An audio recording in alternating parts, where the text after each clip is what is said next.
네, 안녕하세요. 잘컴TV PD입니다.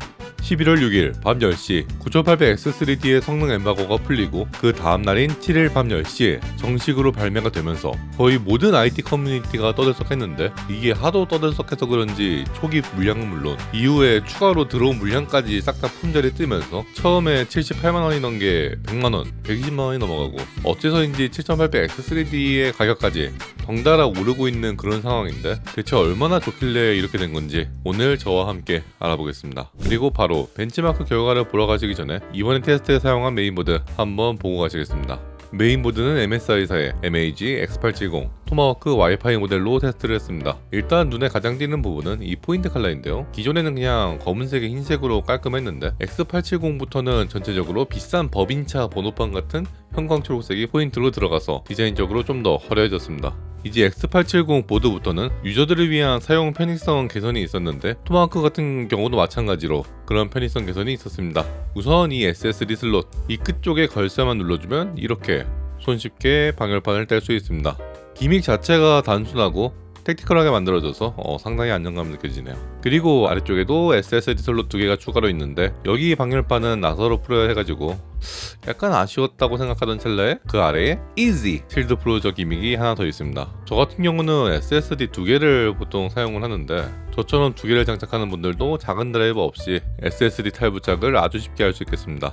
GPU 탈부착도 Easy PCI 릴리즈가 있기 때문에 버튼 하나 딸깍 하는 걸로 쉽게 잠금과 해제를 할 수 있습니다. 하지만 조금 신경 써야 하는 점은 이 자동으로 잠금이 되지 않기 때문에 GPU 장착 후에 반드시 한 번 더 버튼을 눌러서 잠금을 해줘야 됩니다. 그리고 여러 포트들이 적재적소에 배치되어 있고, IO 실드 쪽도 C타입 단자가 속도별로 3개나 있기 때문에 뭐 연결할 거 많으신 분들, 충전할 거 많으신 분들, 그런 분들에겐 아주 좋은 선택이 될 것 같습니다. 마지막으로 X870 보드를 찾는 분들은 이제 작업용도 작업용인데 오버클럭용으로도 많이 찾으실 거거든요. 이 X870 토마호크 같은 경우 DDR5 8400MHz 메모리 퍼포먼스를 지원하고요. 메인보드 전원부 같은 경우 14 플러스 2 플러스 1 듀얼 레일 디지털 전원부에 IT170 서버 등급의 PCB 설계로 전작 대비 훨씬 안정적인 퍼포먼스를 내줄 수 있습니다. 그리고 이제 SK 하이닉스나 클레브, 팀그룹 등 하이닉스 모듈 기반의 램을 사용하시는 분들은 바이오스로 가셔서 옵티마이저드 퍼포먼스 프로파일드, 일명 OPP 기능까지 사용하실 수 있는데요. 직접 세팅값을 찾을 필요 없이 AMD랑 MSI가 전부 알아서 CPU와 램의 성능을 끌어올려주게끔 세팅을 해놨으니까 이 점도 구매하실 때 참고하시면 되겠습니다. 그리고 이건 제가 보자마자 느낀 건데, 이 어떤 포트인지 알려주는 글씨들이 굉장히 선명하게 보입니다. 제가 쓰는 다른 보드들이랑 비교해보니까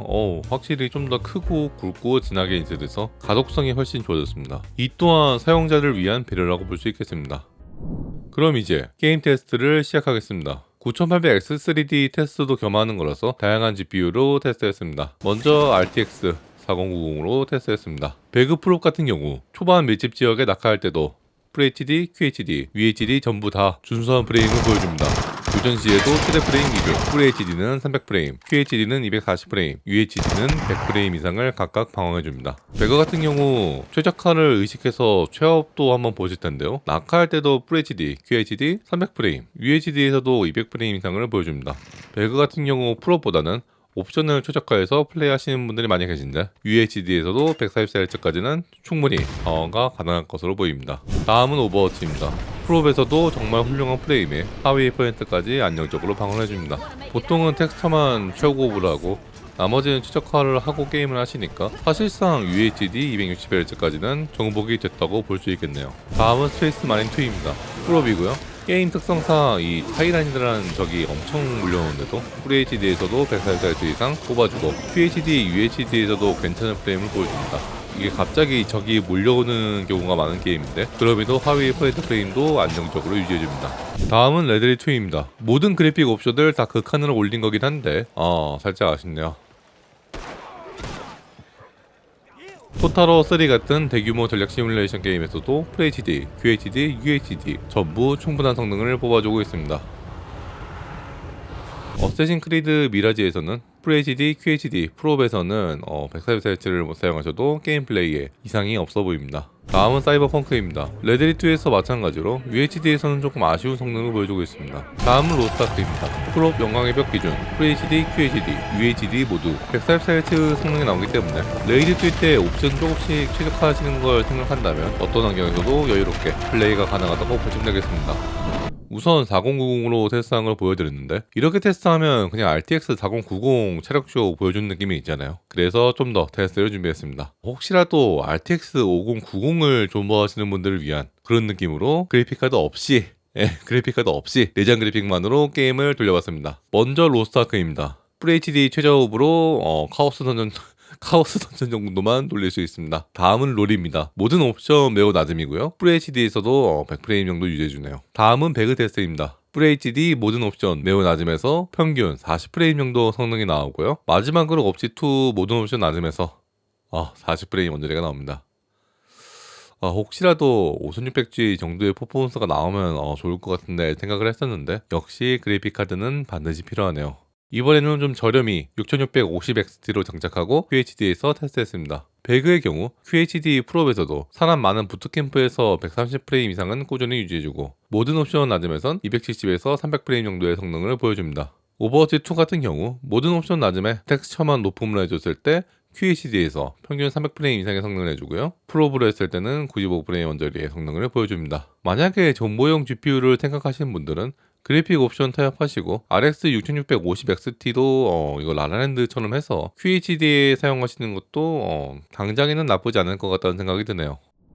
다음은 RTX 4070 슈퍼로 테스트해봤습니다. 배그의 경우 QHD 프로에서 낙하실 프레임 저하도 크지 않고 좁고 사람 몰리는 산옥 부스캠프에서도 144Hz 언저리를 유지해주고요. 그래픽 옵션을 최적화하시면 200프레임 이상을 계속해서 유지해주기 때문에 고Hz 모니터를 쓰셔도 플레이에 문제가 없겠습니다. 오버워치도 QHD 풀 없이 200프레임 이상은 계속해서 뽑아주고 그래픽을 낮음으로 플레이 시엔 500에서 600프레임 사이를 유지해줍니다. 로스트아크도 QHD 프로 영광의 벽에서 144Hz 이상을 계속해서 유지해주기 때문에 QHD 모니터를 쓰시는 분들에겐 정말로 쾌적한 성능을 제공합니다. 토탈어스 레이서도 평균 100프레임 이상을 유지해줍니다.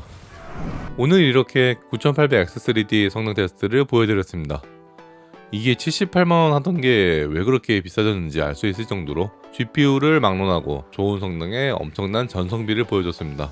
4090이 전력 제한 해제하면 못해도 게임 중에 400W씩 먹는 상황에서 이제 RTX 5090 루머에 따르면 전력을 600W에서 700W까지 먹는다 라고 하고 있는데 이렇게 CPU에서 좀 전력을 더 아껴주면 별 문제 없지 않을까, 파워 바꿀 필요 없지 않을까. 이 9800X3D라는 존재는 이것까지 예측한 리사수의 은혜가 아닐까 생각을 해봅니다. 오늘 준비한 영상은 여기까지입니다. 영상이 재미있으셨다면 구독과 좋아요 부탁드리고요. 다음번에는 RTX 5090이나 아직 얘기는 없지만 9950X3D가 발매를 하면 또다시 맛있게 리뷰를 한번 해보겠습니다. 시청해주셔서 감사합니다.